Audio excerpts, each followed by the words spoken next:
Bonjour à tous, frères et sœurs de l'ACM de Lévis, à nos frères et sœurs qui sont à Montmagny aussi, et à tous ceux qui nous suivent sur les réseaux sociaux. Aujourd'hui, je vais vous parler de mon thème préféré que vous connaissez déjà, parce que je n'en ai parlé souvent, notre communion. D'ailleurs, dans les dernières prédications, c'est ce que j'ai cherché à faire, à nous encourager dans les aspects de notre communion avec le Seigneur. Lorsque l'homme est tombé dans le péché en Genèse 3, il s'est choisi lui-même pour être le centre de sa vie, en croyant cet horrible mensonge que nous serions comme Dieu. Cette séduction nous sépare de Dieu et a engendré aussi celle de nos semblables. Donc, on est séparés les uns des autres. Dès le début, Adam et Ève, dans le jardin, se sont accusés mutuellement, ont rejeté le blâme sur d'autres, et il s'en est suivi du premier meurtre de Caïn sur Abel. La chute, c'est simplement le fait de se choisir soi-même, de se préférer, de suivre sa propre vie. C'est de se soustraire aussi à nos responsabilités selon Ésaïe 53:6. En préférant notre propre vie à celle de Dieu, c'est évident que je la préfère aussi à mon prochain. Mon indépendance vis-à-vis de Dieu entraîne systématiquement mon indépendance vis-à-vis des autres, quels qu'ils soient. Pensons au message qui nous est martelé depuis des décennies. Prends soin de toi. Tu le mérites bien. Fais-toi plaisir. Et tous les faux prophètes de la mode et du tout nouveau qu'il nous faut absolument avoir, sinon on n'est pas in. Sinon on n'est pas tendance. Et même, on nous traite de dinosaures parce qu'on refuse de se modeler au courant de pensée et de philosophie qui passent, à embarquer dans le moule, comme on dit. C'est évident que dans le monde dans lequel nous vivons, où chacun se choisit lui-même, il ne peut pas faire autrement qu'avoir des conflits, des tensions, des barrières, de la suspicion, des malentendus de toutes sortes. Tout ce qu'on a observé dans les dernières années avec la pandémie, l'exacerbation de toutes les choses qui se sont passées, les suicides, les féminicides, la pauvreté, les révoltes contre tout ce qui fait autorité, en commençant par Dieu et en suivant par toute figure d'autorité dans notre société. Est-ce un phénomène récent?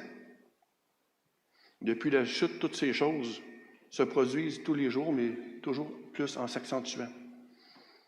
L'angoisse, l'anxiété, les troubles de santé mentale, les addictions, la folie ne sont que un résultat grandissant du rejet de Dieu. Dieu soit loué de ce qu'en Jésus-Christ, par sa grâce et sa miséricorde, il nous a délivrés de nous-mêmes, à nous qui croyons.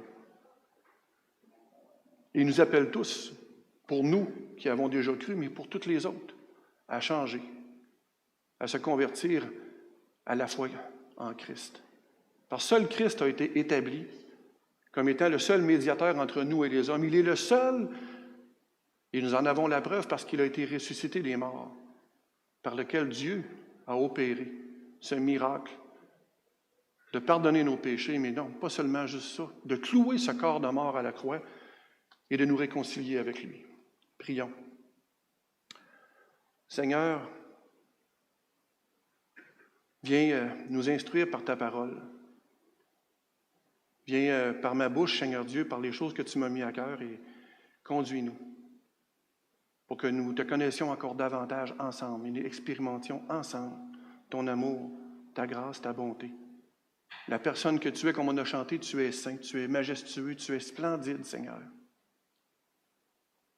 Amen.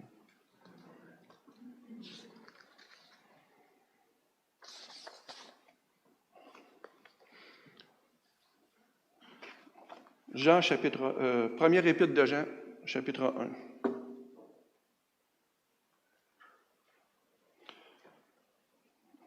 Nous vous annonçons le message de celui qui est la vie.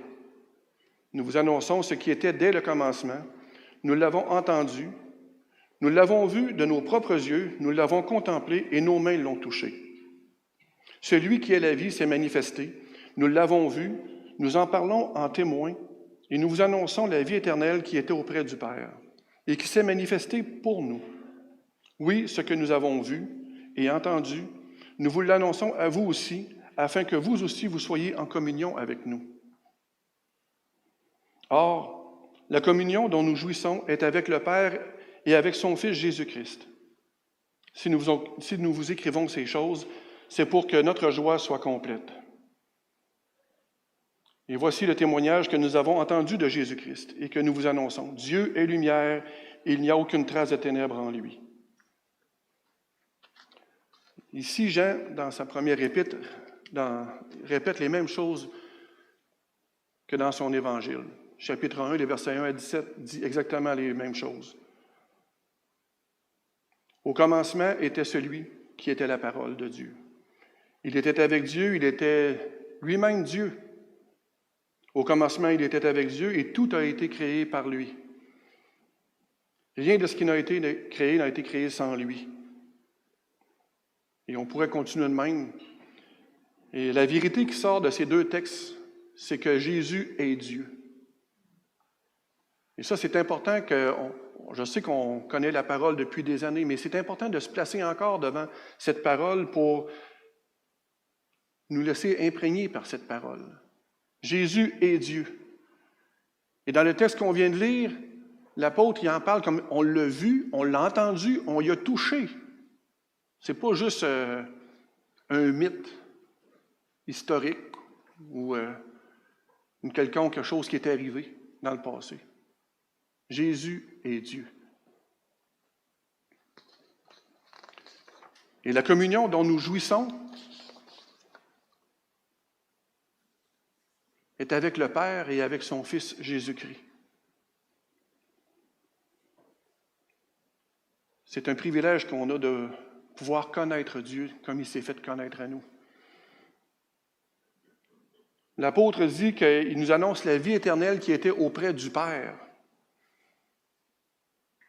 Et dans Jean 17, ça dit la même chose. « Or, la vie éternelle, c'est qu'ils te connaissent, toi, le seul vrai Dieu, et celui que tu as envoyé, Jésus-Christ. »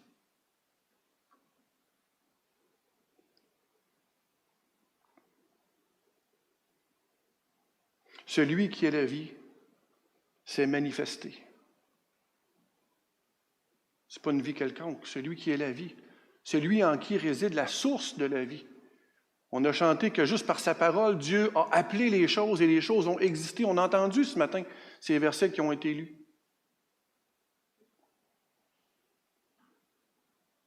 Dieu a exercé le mouvement. C'est écrit même lors de la création qu'il nous a façonnés de la terre et il a insufflé un souffle de vie.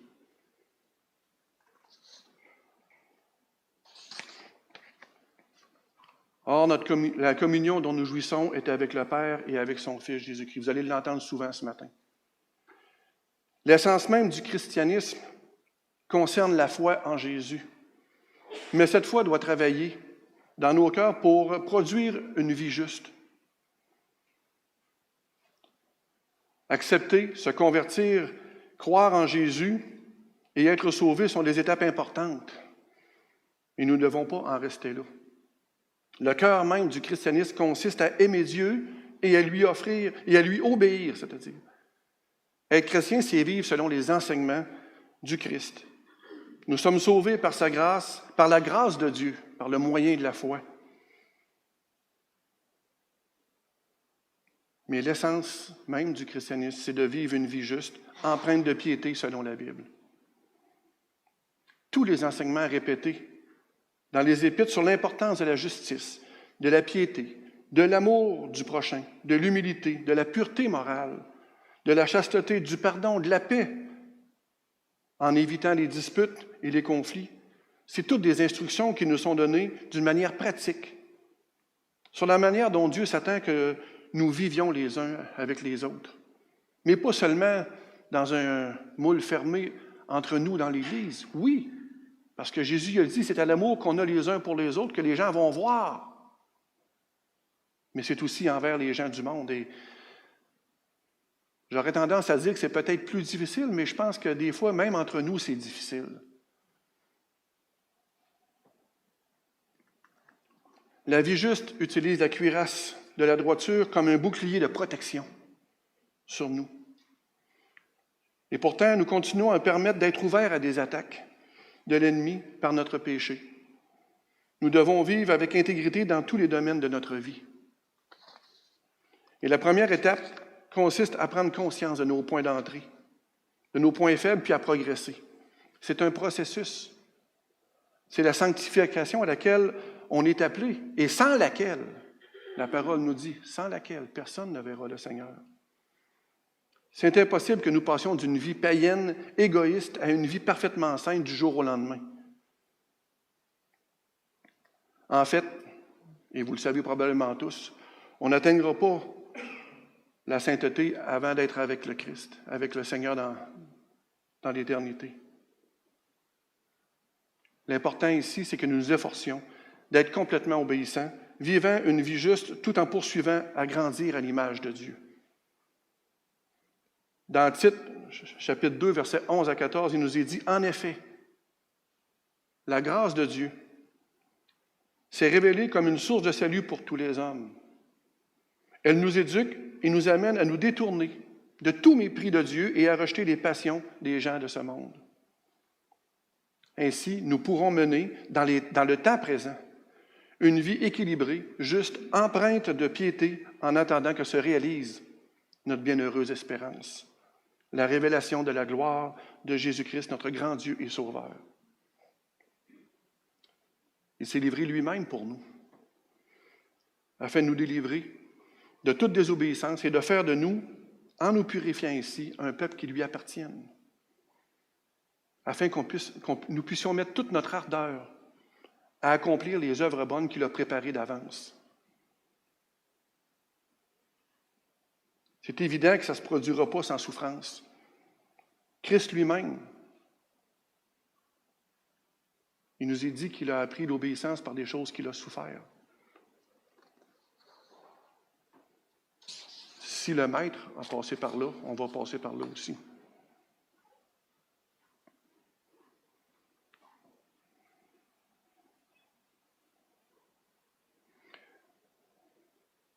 Mais on a un espoir en Christ.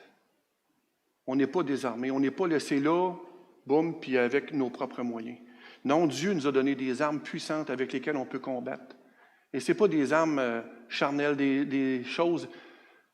On entend souvent qu'on a développé des manières pour se protéger, des manières de réagir parce qu'on ne veut pas souffrir. Il n'y a personne de nous qui veut souffrir, là. Mais Dieu nous a donné des armes puissantes en Christ, qui trouvent leur force dans la vertu même de Dieu. Et c'est écrit que c'est pour renverser des forteresses, toute hauteur qui s'élève d'une manière orgueilleuse et prétentieuse contre la connaissance de Dieu.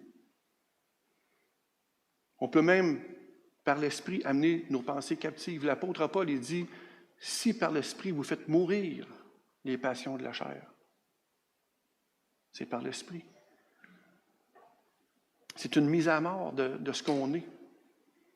Aussi rusé et sournois que soit l'ennemi, aussi puissante que soit l'attraction des séductions de ce monde, Dieu ne nous a pas laissés sans armes.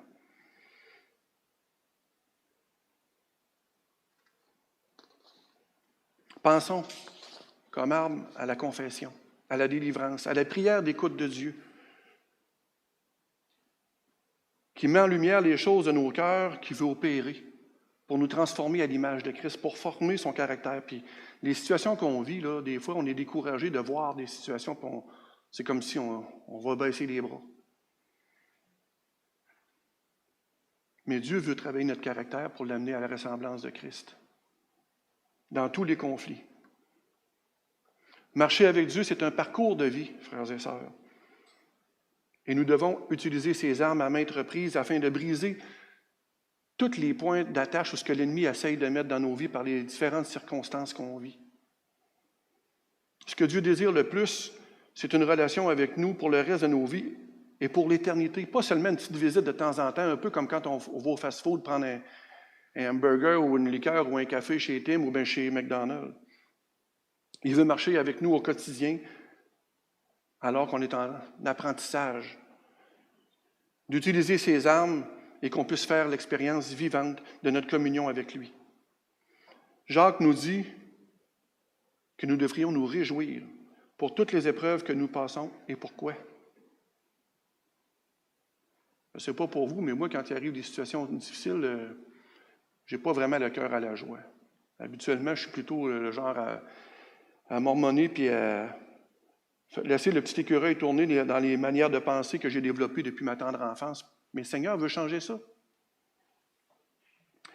Jacques dit, car vous le savez, la mise à l'épreuve de votre foi produit de l'endurance. Mais il faut que l'endurance aille jusqu'au bout de ce qu'elle peut faire pour que vous parveniez à l'état d'adulte.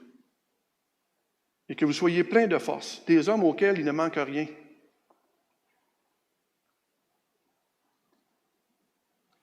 C'est dans l'endurance que Dieu vient formater notre vieille nature et nous revêtir de celle de Christ, qu'il forme notre caractère à sa ressemblance. Notre ennemi est comme un lion rugissant et cherchant sans cesse à nous faire désobéir à Dieu pour que nous soyons placés sous une malédiction ou une correction ou un jugement. Il veut nous détourner de Dieu, il poursuit ça constamment. Vous savez, une forteresse spirituelle, là, on pense que c'est des affaires tellement grosses des fois qu'on pense qu'on n'en a pas, mais c'est simplement une condition intérieure où l'ennemi a le pouvoir de nous contrôler sur des choses. Et c'est pas parce que ça fait longtemps qu'on est chrétien qu'on doit penser qu'on n'en a pas de ces choses-là. À notre conversion, Dieu ne supprime pas, comme par magie, toute trace de péché dans nos vies et ne corrige pas non plus toutes les blessures que nous avons subies. Nous devons régler ces problèmes un après l'autre au fil de notre marche avec Dieu, dans le cadre du cheminement vers notre liberté et notre complétude, vers la plénitude à laquelle Dieu nous appelle. Lorsqu'on revient au texte de ce matin dans 1 Jean, les versets 5 à 10 nous parlent d'une manière pratique. Comment le fait que Dieu est lumière et qu'il n'y a pas en lui aucune trace de ténèbres.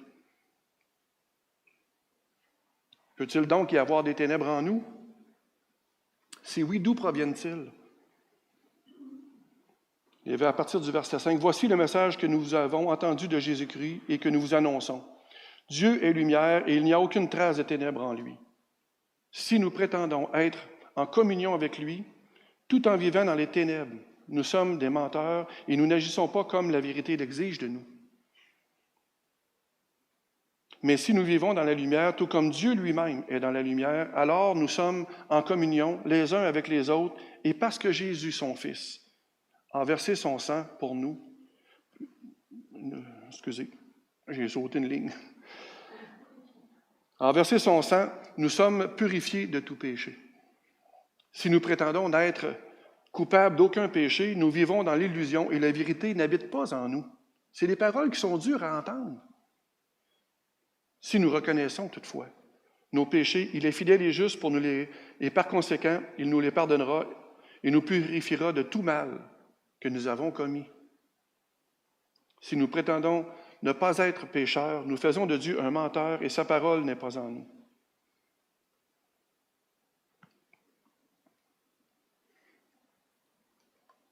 De notre vie sans lui, de cette vie que nous avons héritée de nos pères, disait Pierre, pour nous inviter à nous détourner.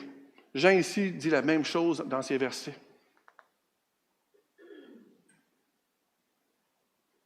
Si nous prétendons être en communion avec lui, tout en vivant dans les ténèbres, en gardant des choses qu'on aime,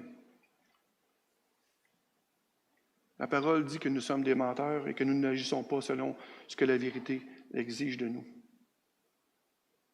Vous savez, on entend aujourd'hui cette phrase, il n'y a plus de péché aujourd'hui.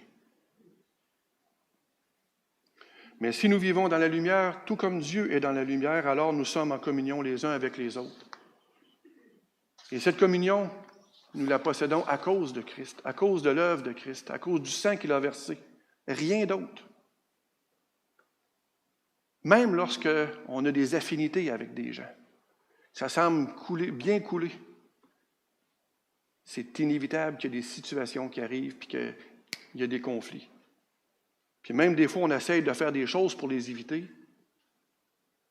Mais la nature pécheresse qui habite en nous fait toujours en sorte qu'on provoque des choses ou on en subit. Notre communion est liée directement avec le sacrifice de Christ. Alors, si nous prétendons n'être coupables d'aucun péché, nous vivons dans l'illusion. Et la vérité n'habite pas en nous. Quand quelqu'un nous reprend sur nos paroles, sur nos gestes, sur nos attitudes, sur notre manière de vivre, sommes-nous enclins à accepter tout de suite ce que notre frère, notre sœur nous dit, à reconnaître notre faute, notre péché, ou est-ce qu'on essaie d'esquiver en se justifiant? C'est ça que le texte nous dit, là.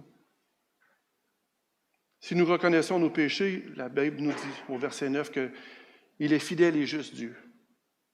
Et par conséquent, il nous pardonnera nos péchés, il nous purifiera de tout mal que nous avons commis.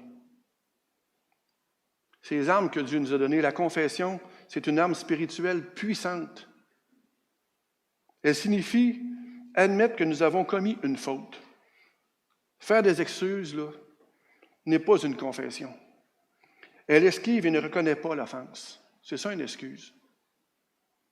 Un exemple de cela, les 6G.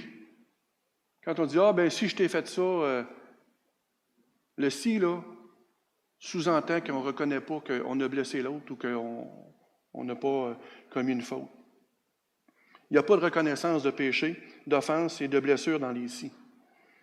La confession, elle mène au pardon, elle supprime la culpabilité, elle limite la discipline de Dieu dans nos vies et permet la guérison. Et pas seulement de celui qui a fait, mais de l'offenseur aussi, de celui qui a été offensé, c'est-à-dire. Ces choses nous libèrent. Dieu pardonne toutes sortes de péchés, mais nous devons les confesser comme tels afin de recevoir le pardon. Dans le psaume 32, 1 et 2, David s'écrit « Heureux celui que Dieu décharge de sa faute et qui est pardonné du mal qu'il a commis. Heureux l'homme que le Seigneur ne traite pas en coupable et qui est exempt de mauvaise foi. » La confession mène à la joie. Savoir que Dieu efface notre péché ainsi que le fardeau de la culpabilité qu'on porte, qui couvre notre honte et annule notre dette, est le meilleur sentiment qui soit, non? Toutefois, notre confession doit venir de notre cœur, sinon elle est fausse. Et on voit cela dans les médias et même des fois dans l'Église. On pense que parce que l'on est chrétien, des fois, qu'on est obligé de pardonner. « Ah, l'autre va me pardonner, c'est pas grave. » Mais s'il y a une offense, il doit y avoir une réparation. La confession est vitale et on doit en assumer notre péché. Ce n'est pas une demande de pardon, dire « Seigneur, je te demande pardon. » C'est Dieu, David, il n'a pas dit « Seigneur, pardonne-moi », il a dit « Seigneur, j'ai péché contre toi. » Il a reconnu son péché.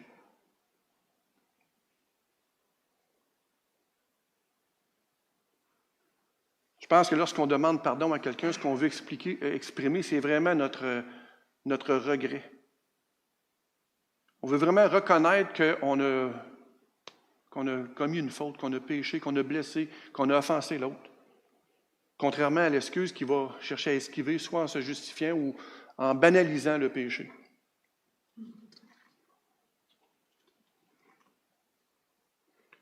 Au verset 5, David, dans le psaume 32, dit « Mais je t'ai avoué ma faute, je ne t'ai pas caché mes torts. Je me suis dit, je suis rebelle au Seigneur, je dois le reconnaître devant lui. » Et ça dit « Et toi, tu m'as déchargé de ma faute. » Lorsque nous confessons, nous mettons le péché à découvert. On l'amène à la lumière. Et à ce moment-là, il perd son pouvoir et nous pouvons aller de l'avant, être restaurés dans notre communion avec Dieu. Et pour maintenir notre communion, nous devons pratiquer cette arme que Dieu nous a donnée, à maintes reprises. Mais ça aussi, ça façonne notre caractère. On ne peut pas non plus juste penser qu'en disant les choses, que tout est réglé. Oui, c'est un premier pas, mais ça doit mener directement à la repentance. Le mot grec pour repentance, c'est métanoïa, qui signifie changement d'esprit.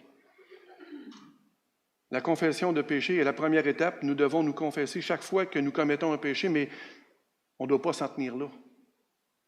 Dieu ne cherche pas seulement la confession verbale, mais il cherche aussi qu'on s'en détourne. Vous rappelez-vous quand Serge il a parlé là, de l'ordre des choses. C'est ça, c'est ce printemps. L'esprit, l'âme et le corps. Avant notre conversion, là, l'esprit, lui, il faisait rien que balloter. Mais suite à notre conversion, c'est l'Esprit Saint qui vient dire à notre âme les choses pour que notre âme amène notre corps à marcher dans l'obéissance. Vous rappelez-vous de ça? Il avait vraiment établi la différence entre l'homme qui est sans foi et l'homme qui se convertit à Christ. À partir du moment qu'on est converti, qu'on s'est donné au Seigneur, l'ordre des choses change. Ce n'est plus les sentiments, les émotions, les pensées, mais c'est le Saint-Esprit qui vient renouveler notre intelligence pour amener notre âme et notre corps à marcher dans l'obéissance du Seigneur. Même Paul, à un moment donné, il dit, si vous vivez par l'Esprit, marchez par l'Esprit. Pourquoi il prend la peine de dire de marcher si avant il a dit si on vivait? En le fond, ce qu'il est en train de dire, c'est puisque l'Esprit habite en vous, marchez selon ses indications, selon ses directives, selon l'impulsion qu'il donne dans votre vie.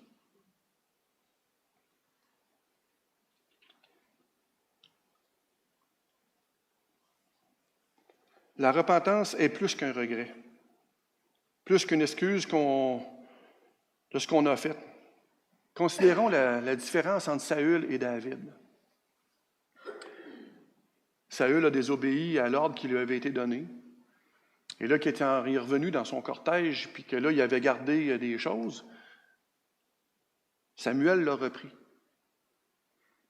Et là, Samuel il a dit que Dieu l'a rejeté comme roi. Et là, c'est même écrit dans le texte que Saül il a pleuré à chaudes larmes en demandant de pardon pour l'offense, mais tout en disant, ça, maintenant, je t'ai dit, OK, je le fais, là, c'est vrai que j'ai pas tout fait. Mais tu sais, là, j'ai fait ça dans le fond parce que moi, les meilleurs animaux, là, je voulais les offrir au Seigneur en sacrifice. Alors que Dieu avait dit, niet, tu voues tout par interdit. Ça veut dire que sur le champ là, de bataille, tu ne ramènes rien. Tout doit rester là. Il avait même laissé en vie le roi. David, lui, on connaît l'histoire, il a commis l'adultère, après ça, il s'est organisé pour que le mari s'en aille au front puis se fasse tuer. Et quand Nathan l'a confronté, il est venu dans une terrible colère. Il a dit, cet homme-là doit mourir, puis il dit, cet homme-là, c'est toi. Et on voit que David, là, il n'a pas pensé à sa position de roi. Il n'a pas pensé à, là, les gens ne me croiront plus, ne m'écouteront plus. Il a dit, Éternel, c'est contre toi seul que j'ai péché. Il a reconnu qu'il avait péché devant Dieu d'abord. Pas juste en surface, puis dire, j'ai fait ça, mais tu sais, c'est pas si pire. Dans le fond, je voulais les offrir en sacrifice. Non. La différence entre les deux. Saül, il s'est repenti pour ne pas perdre la face, pour soulager sa conscience. Alors que David, lui, il a livré son cœur à Dieu. Il a dit, écoute, j'ai péché, Dieu, puis je vais les assumer, mes conséquences.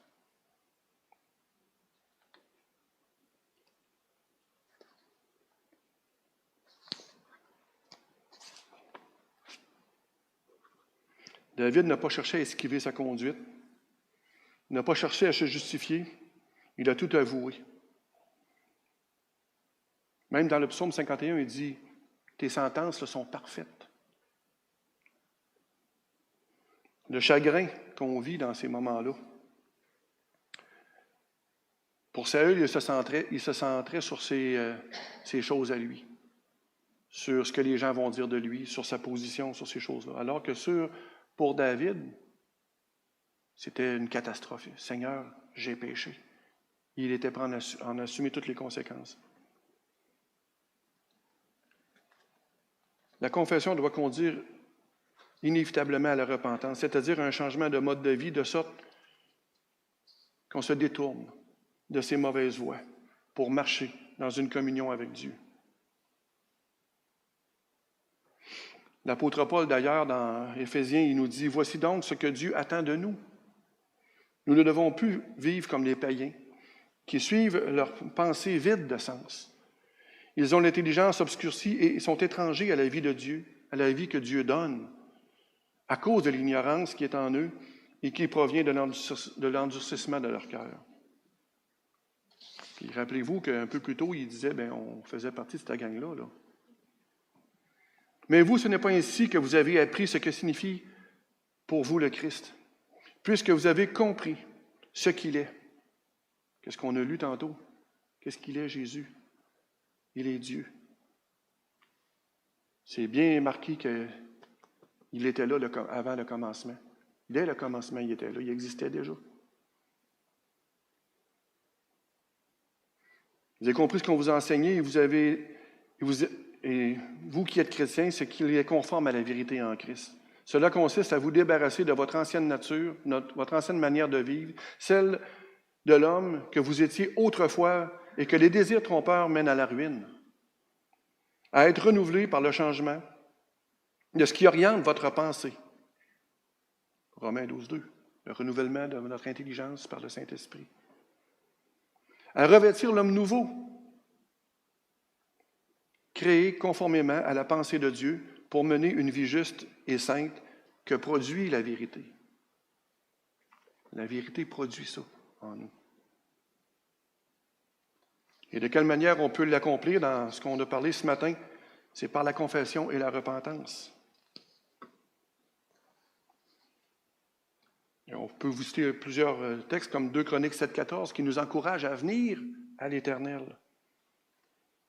Proverbe 28, 13 et 14 qui nous dit « Celui qui cache ses transgressions ne prospère pas. Celui qui les avoue et les délaisse obtient miséricorde.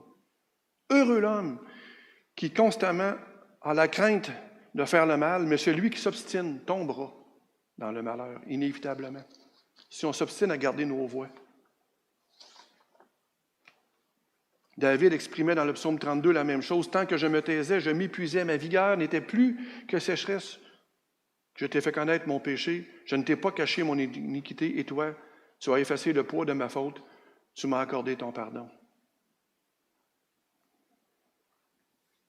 Dans notre communion avec le Seigneur, on doit travailler. Pierre, il nous dit que Dieu nous a donné tout ce qui était nécessaire pour vivre en communion avec lui. Et particulièrement, il fait référence au don du Saint-Esprit. Et après ça, il dit, à cause de ça, faites tous vos efforts. C'est-tu parce qu'il manque quelque chose à l'œuvre de Christ à apporter? Non. C'est dans notre marche où on rencontre ces difficultés-là, où le Seigneur vient pointer des choses dans nos vies, où on doit s'humilier et dire, oui, Seigneur, tu as raison. Mais des fois, on a la tête dure pas mal, puis ça prend du temps avant qu'on décide de dire, oui, Seigneur, je le vois maintenant. Des fois, il sonne une cloche. Des fois, il en sonne deux. Puis d'autres fois, il prend des mesures peut-être un peu plus drastiques pour qu'on comprenne quand on s'obstine. Ce sont des conditions qu'on doit maintenir pour demeurer en communion avec Christ. La différence entre une vraie confession et une réelle ou une fausse, est-ce que vous vous êtes déjà rendu coupable d'une fausse confession? En lisant la confession de David dans le psaume 32, quelles sont les preuves d'une confession réelle? Quelles sont les différences entre le chagrin que donne le monde et celui que l'Esprit Saint produit en nous? Est-ce qu'on peut relever dans nos vies des situations qu'on a vécues où ça a été des fois on a été poussé par le chagrin de ce monde ou la conviction et la tristesse que Dieu donne par son Saint-Esprit? Utilisons-nous ces armes efficaces que Dieu nous a données pour demeurer unis à Christ?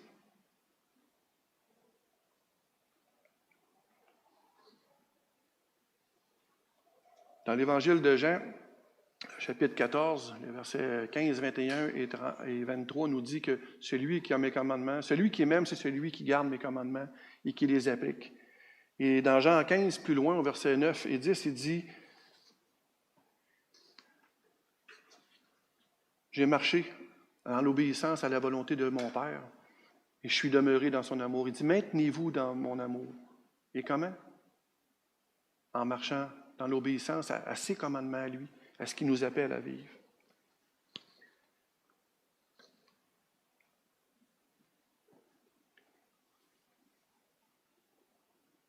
On doit travailler ensemble les uns avec les autres dans les situations qu'on vit. Oui, à se témoigner de l'amour, mais aussi à recevoir quand ça grince un peu. En souvenez, Michel il a dit que dans certains temps, lui, il appelle ça chiquer la guenille.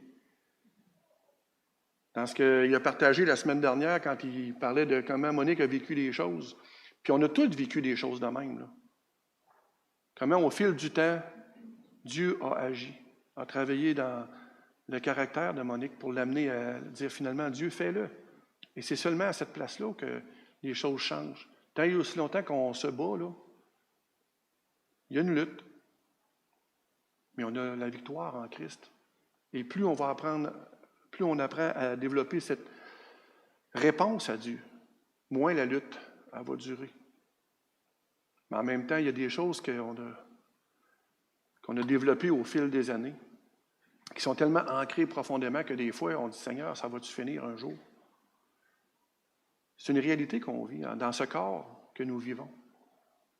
Mais Dieu soit loué parce qu'il nous a donné cette victoire en Jésus-Christ et on doit se l'approprier. C'est un peu ce que Paul affirme quand il dit dans Galates 2,20, « J'ai été crucifié avec Christ.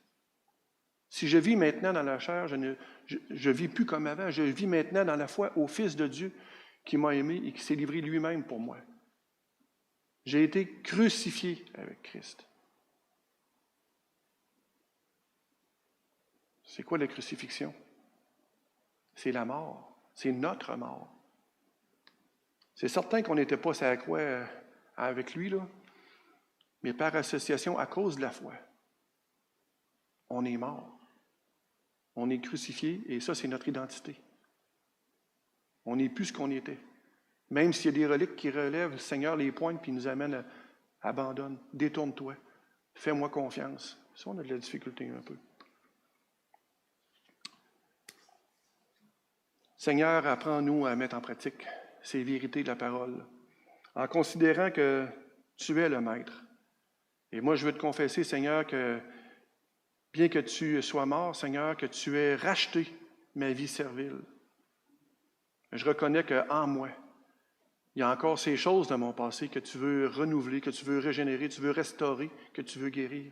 Et viens le faire, Seigneur, pour chacun d'entre nous, afin que nous puissions ensemble grandir en te connaissant et en expérimentant d'une manière vivante ton amour, sa grandeur, sa hauteur, sa profondeur, sa largeur. Et que les gens le voient, Seigneur, ce que tu fais dans nos vies. Amen. J'aimerais qu'on prenne...